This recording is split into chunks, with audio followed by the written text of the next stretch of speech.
Dean and Tyler Listle are registered investment advisor representatives. Investment advisory services offered through Brokers International Financial Services, LLC, member SIPC. Brokers International Financial Services, LLC, and Secure Retirement Solutions, LLC are not affiliated companies. It's time for Secure Retirement Solutions with your hosts, Dean and Tyler Listle, fully licensed retirement specialists from Secure Retirement Solutions in Green Bay.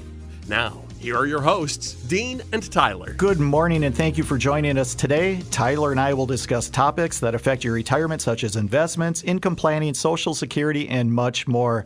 Tyler, how are you today? Good morning, Dean. I'm doing pretty well. How about yourself? Very good, very good. And today we've got a good topic. We're going to be talking about retirement by the numbers. Typically, we talk about numbers such as investment portfolios and rates and so on. But today we're going to be talking about mainly ages, ages you need to look at, numbers you need to look at as it relates to your retirement planning. And to get things started, we're going to talk about the age 50. That's where we're going to start. And Tyler, can you tell us a little bit about why we look at age 50 when it comes to your retirement planning? Yeah, Dean, age 50 is really the starting point, like you mentioned.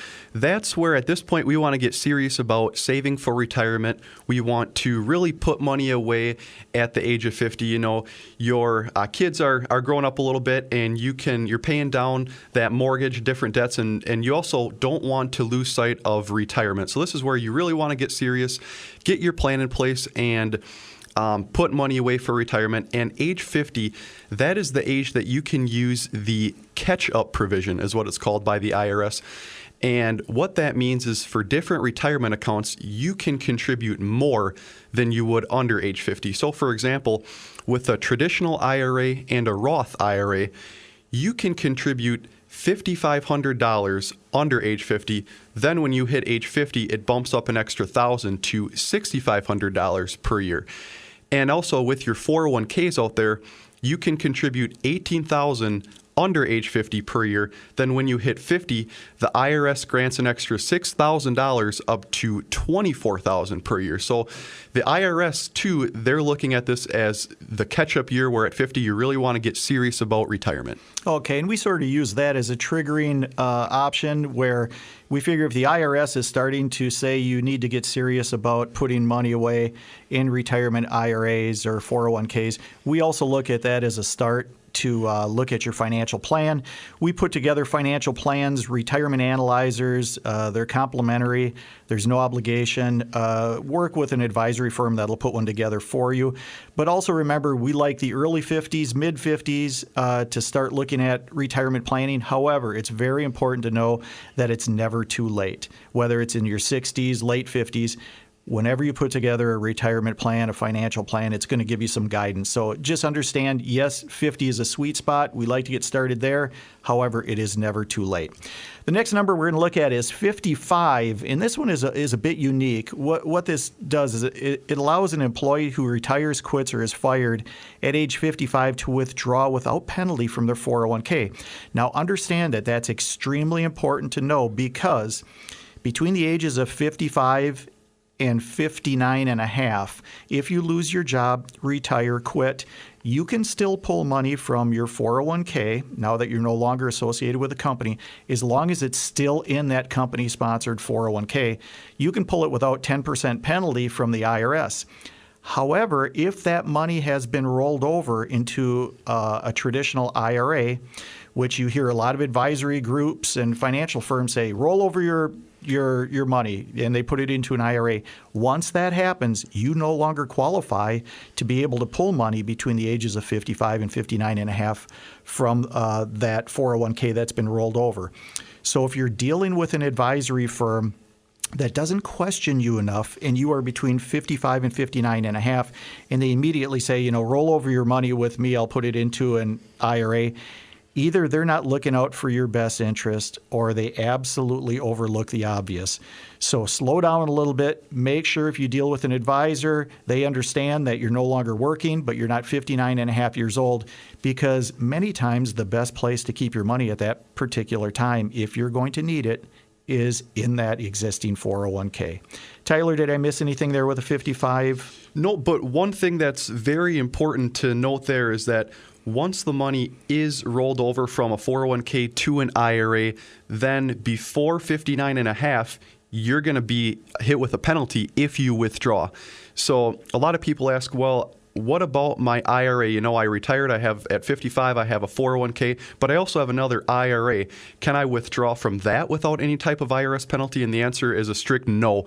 The IRS is very strict about that. They want to make sure that only the 401k that you retired from, that's the one that you can then withdraw from before 59 and a half without penalty. Okay, what about a Roth IRA, though? If somebody started a Roth IRA and they're younger than 59 and a half, what happens there if they want to take money? A Roth IRA, on the other hand, now that's very unique, where you can withdraw without any type of penalty, fees, or taxes from your Roth IRA. However, you can only withdraw the contribution. So whatever you put in, you can take out without penalties or fees. However, the gains and the earnings, that would be taxed, as well as you'd have to pay a penalty if you withdrew before 59 and a half. So with the Roth accounts, there is an option to take money out. However, it's only what you put in. Okay, good point. Tyler, what's the next number we look at here then? Yep, the next number now is 59 and a half. And that's the age that you can withdraw from qualified accounts, qualified retirement accounts, without an IRS penalty. So that's your traditional IRA, your 401k, your 403bs. So different qualified retirement accounts at this age you can withdraw from without paying any type of IRS penalty. This is what the IRS considers your retirement age in terms of withdrawals. Okay. And we use the term qualified a lot, just so those people understand. If you're just tuning in, a qualified account is an account that starts typically with your employer with pre-tax dollars. A non-qualified account might be an account or an investment that you set up that started with an inheritance or the sale of some property or maybe just some savings. Okay, that's referred to as a non-qualified account. So just to clarify that. Okay, we talked about 50, 55, 59 and a half, and then we use the 10%. And Tyler hit on this. 10% is the penalty imposed on those withdrawals if you take them out prior to 59 and a half years old, unless it's still in your company-sponsored 401k plan and you haven't rolled it out at that particular time. So we're talking about things such as penalties imposed and so on. Just remember, the IRS deems you at the age of 59 and a half as qualified for retirement at that particular time. Now, keep in mind, too, there's one qualified retirement plan that people do not have to pay the 10% early withdrawal penalty on, and that's called a 457 plan. We see a number of clients who come in and they have a 457 plan. Now, 457 retirement plans are for those government employees. So if you do have one of those, you can withdraw before the age of 59 and a half without paying that 10% IRS penalty. However, keep in mind you will have to pay taxes on whatever you withdraw. Okay, so really the bottom line is deal with a financial professional, get some guidance on that. When you start talking about taxes and so on, you need to have tax advice from a qualified tax advisor or CPA. We are not tax advisors. We do have them in the office. So many times when we start talking about these withdrawals, we will bring our tax advisor in and we'll look at certain scenarios and what the tax implications will be when you start your withdrawals. Okay, so now we're getting on towards a number in age that I think a lot of people are familiar with, and that's age 62. Tyler, what about 62? Yep, age 62. Now, this is a big one here. This is the first year that you're eligible to file for your Social Security benefits. And a lot of the times people may ask, well, when is it smart to take Social Security at age 62? And there's no right answer, generally speaking. It all depends on your own personal situation. This is where it's important to sit down with a qualified advisor and come up with a plan. And they'll be able to walk you through and help guide you in terms of when you should file for Social Security. But one general rule that I use is if someone comes to me and they're in poor health, they don't expect to live to their age group's life expectancy, then it might be in their best interest to file early, such as 62, as opposed to delaying it, just because they're not going to hit that break-even point down the road. They're going to want to file sooner to get more money. Another thing is that people file for Social Security at age 62 for one of two reasons, I typically say. Either they want to, or they need to. And some people who are planning on retiring at age 62 might need to file for benefits at 62 to live comfortably. And I'm not saying this is or isn't the right way to go about things. It's just one of the many situations that we see in our office when it comes to Social Security filing at age 62. So there's a number of different options with that. Okay, good point. Also understand we're not associated or endorsed by the Social Security Administration or any other governmental agency. However, these all come into play with your total financial plan. Many times we look at pensions and Social Security as fixed income, which is part of that bucket we talked about earlier in the year, and that is you want to have that safety net of knowing that you have income coming in at the same time each and every month. So Social Security is a big, big part of a financial plan. You typically have Social Security, pensions, and then your own investments or retirement plans. So when we look at a financial plan, we model out your Social Security. We'll have people come in and say, Dean, I'm not interested in anything else other than knowing when I should file for Social Security.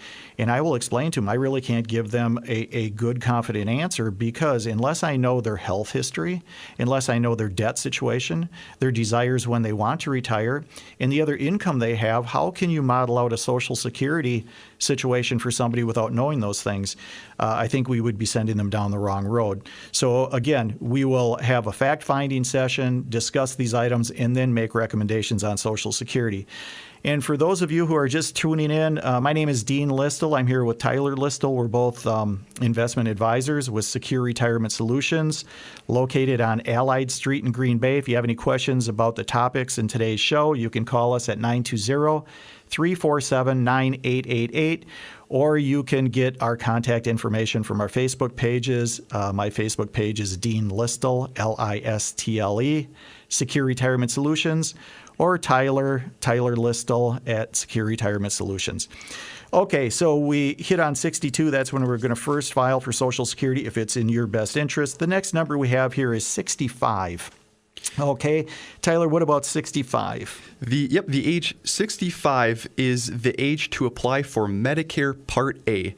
And generally speaking, everyone needs to do that with the exception of some people contributing to health savings accounts. But for the most part, age 65 is when you apply for Medicare Part A, and there's a window. You have 3 months before the age you turn 65, as well as 3 months after to apply for Medicare Part A at age 65. Okay. So if 3 months prior to 65, you can file 3 months after. What happens if somebody doesn't apply at age 65 or that 3-month time period thereafter? Well, then it comes down to you possibly could be penalized. So make sure you talk to a qualified financial advisor or somebody who can help you with the Medicare process because there are some penalties that could be imposed if you miss that deadline. Okay, the next numbers we're looking at age 65, 66, and 67. Yep, age, like you mentioned, Dean, 65, 66, and 67, those three numbers clumped together, those are the full retirement year ages for Social Security filing. And if you were born in 1937 and earlier, your full retirement age is 65 years old. If you were born in between the years of 1943 to 1954, your full retirement age is 66 years old. And if you were born in the year 1960 or later, your full retirement age is currently 67 years old. And usually we get the question, what does the term full retirement age even mean? And it's a very good question. And what it refers to is the age you must be to be eligible to receive full benefits from Social Security. And a number of factors really go into this. So once you reach your full retirement age, you then can receive benefits based on your average annual earnings during the top 35 years when you made the most in wages. However, it's important to note that you must also have at least 40 credits, and you can get 4 credits per year, which means you must work a total of at least 10 years to become eligible for any Social Security benefits on your own record. Okay. And Social Security is complicated for many people. There's a lot of moving parts there. And when you file for Social Security, sometimes you cannot reverse those decisions. So slow down. check in with the Social Security Administration. They have some wonderful resources. Also, their website is really easy to follow. If you go to ssa.gov, that is the Social Security Administration website. They've got some great features on there, some tips that you can look at, some facts, and so on. The other thing, too, is there are a number of pamphlets that are available. If you come into our office, we have pamphlets for a number of filing options, including spousal benefits, just standard retiree benefits and Social Security, divorcee benefits, and so on. So get the information, slow down before you file for Social Security. Okay, we're going to move on to the next age or number that we have here, and that is number 70. And 70 is really the tail end of the Social Security process. We'll have certain clients that come in and we'll talk to them originally about their Social Security, and some will say, well, I'm going to defer as long as I can, and maybe in my mid-70s I'll take Social Security. Well, that would be a big mistake because the last year Social Security continues to grow is at age 70. Okay?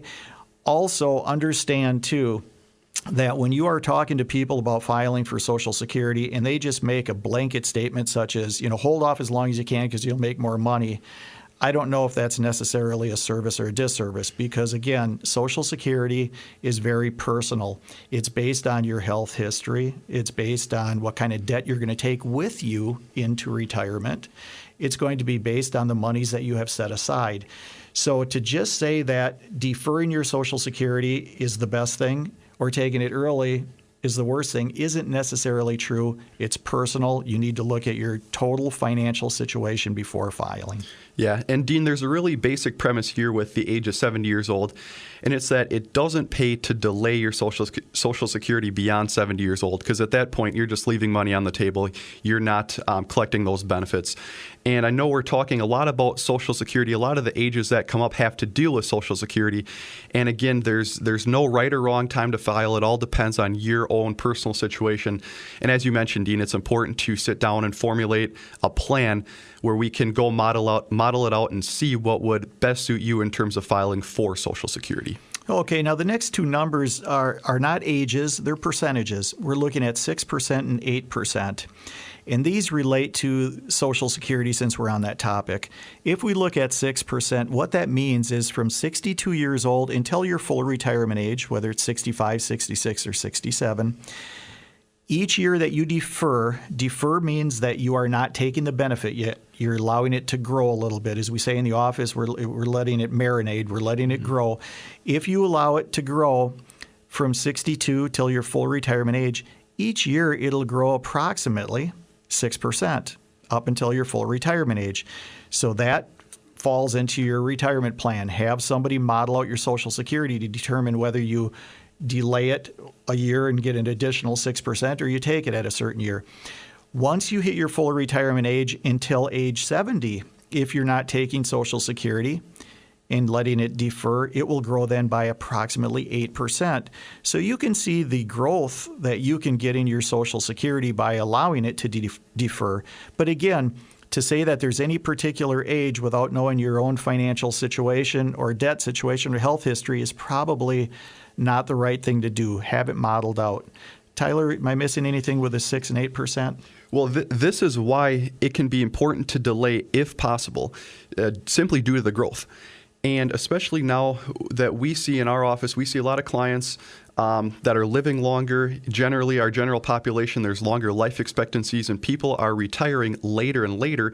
It might make sense to wait and file later at that point, because if you're still working and you don't need the Social Security, then by all means delay it, because if you take it while you're working, you could run into some problems with it being taxed and withheld depending on income and age, and you could get yourself into a big mess with that. So by all means, if you're still working, you don't need that Social Security income, then let it defer and grow and take it at a later date. Okay. The next age here, well, it's really not an age. The next number is 72, and this one catches people. They're wondering at age 72, what do I have to be aware of? Well, it's not an age. It's 72. We refer to it as the rule of 72. And Tyler, I'll let you take our listeners through this. Yep, exactly. Just like you said there, Dean, 72 is not an age. It's actually a rule called the rule of 72. And it's a simplified way to determine how long an investment will take to double given a fixed annual rate of interest. So what you do is you take the number 72 and you divide it by the rate of return. And that will then give you the time in years it will take for an investment to double in value. So for example, let's say we have a little bit more of a conservative investor who wants to model their retirement funds growing at about 4% per year. What they're going to do is they're going to take the number 72, they're going to divide that by 4%, and that will equal 18 years. So what that tells them is that in 18 years, that will be the time period for their initial investment to double in value. Now, let's say we have an investor who's a little bit more aggressive, wants to take on a little bit more risk in return for a little bit more gain, and they're going to model out their investments growing at 7%. So at that point, we're going to take 72 and we're going to divide that by 7%, and that will give us about 10.2 years. That will be the time in years that it takes for their investment to double in value. Right. And also, just be forewarned, this is a rule of thumb. That's all it is. It's to get you in the right ballpark. There's no certainty behind this. But again, we hear a lot from people, how long would it take for me to double a particular investment? This is a rule of thumb that you can at least see approximately how many years that a fixed rate of return will double for you. Yeah, and you've also got to be careful, too, with the rate of return. We don't want to go too high, go out of your given risk tolerance. We want to stay within whatever your risk is, and you really want to be realistic with this. And like you mentioned, Dean, it's going to give you a rough ballpark estimate. It's not going to be right on by any means. Okay. The next number we have here is the age of 70 and a half. Now, I will say one thing. It seems to be anytime you have an imposed age as it's set up by the IRS or the government, I don't know what it is, why we can't go with, a standard year, but it's, for instance, 59 and a half when you qualify to start taking money from your retirement accounts. Not 59, not 60, 59 and a half. Well, we have another one at 70 and a half as it's imposed by the IRS or the government. Not 70, not 71. Tyler, what's the 70 and a half? Yep. When you turn the age of 70 and a half, that is the deadline for receiving what's called a required minimum distribution. And from any type of qualified retirement account, whether it be an IRA, a 401k, a 403b plan, a 457, those are all types of qualified retirement accounts. And the IRS requires, as in the name, they require that you start taking money out of the account. And this is where we have quite a few clients who are caught off guard by this. They were never informed that regardless if they need it or not, they actually have to start taking money at 70 and a half. And technically, they have to take it by April 1st of the following year after they turn 70 and a half, and then all subsequent years by December 31st of that year. So again, this is something that catches people off guard, but you do want to start taking your money from those accounts by 70 and a half years old, because if you don't, then the IRS penalizes you 50% of what you should have taken. So it's an extremely stiff penalty. So it's important to have a heads up when it comes to taking your required minimum distributions. And one more thing to mention with this is that you do not need to take them from a Roth IRA.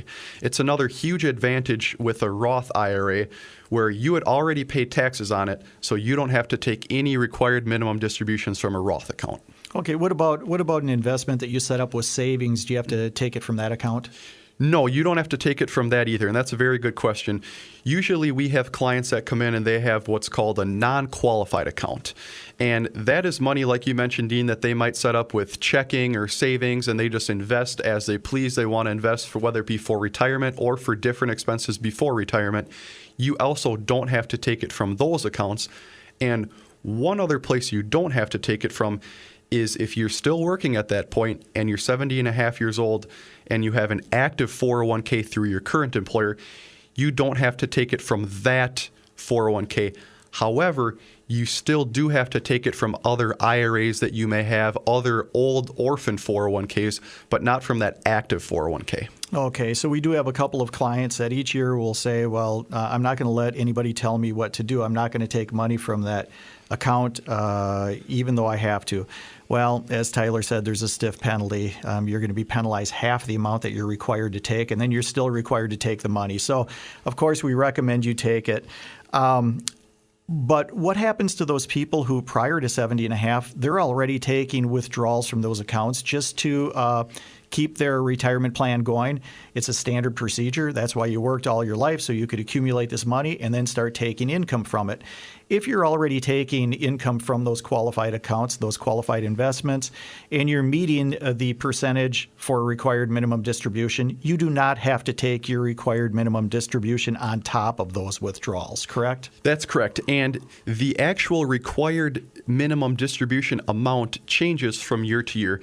So it's calculated by dividing an account's year-end value by the distribution period determined by the IRS. And so it all goes into an equation, and the IRS is the one who sets that. So we can't give a lot of times clients will ask us, well, do you know about how much that will be? Unfortunately, we won't know until you do turn 70 and a half, because then we'll take a look at your account value and plug it into the equation. But typically, we're not going to know that exactly until you do turn 70 and a half years old. Okay, and some people are not prepared for the required minimum distributions, and they'll actually say to us, Dean, what do we do with this money? We're not prepared for the additional money. The first thing I tell them is learn to spend it.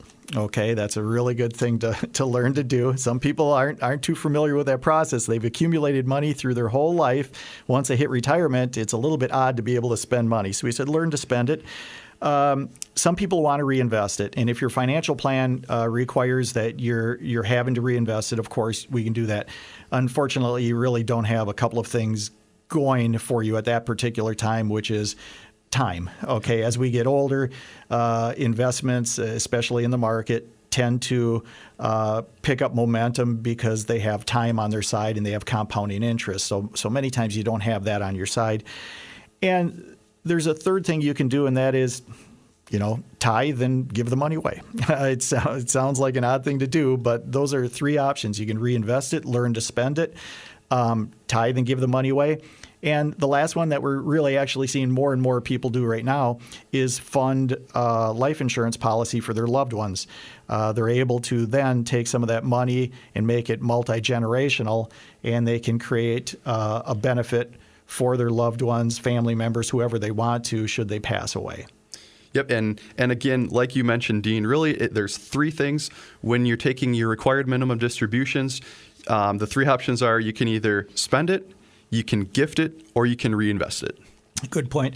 Now, with all of these numbers, we went through a lot of numbers today we feel are very important. If you have any questions or you would like to get a sheet with all of these numbers on it, just give our office a call. If you're just tuning in, I'm Dean Listle with Secure Retirement Solutions. I'm here with Tyler Listle of Secure Retirement Solutions. We're investment advisors. Call our office. We're located on Allied Street in Green Bay. The number is 920-347-9888. We'd be more than happy to share these numbers with you. We feel they're a wonderful guideline as we start getting into retirement. Thanks for tuning in today. That's all the time we have this week. We'll hope you tune in next week, and we'll see you later. See you later. You've been listening to Secure Retirement Solutions with your hosts, Dean and Tyler Listle, fully licensed retirement specialists from Secure Retirement Solutions in Green Bay. To get more information from Dean and Tyler, contact them at Secure Retirement Solutions on Allied Street in Green Bay. Call 920-347-9888 or visit them at srsplans.com. Securities and investment advisory services offered through Brokers International Financial Services, LLC. Member SIPC. Brokers International Financial Services is not an affiliated company.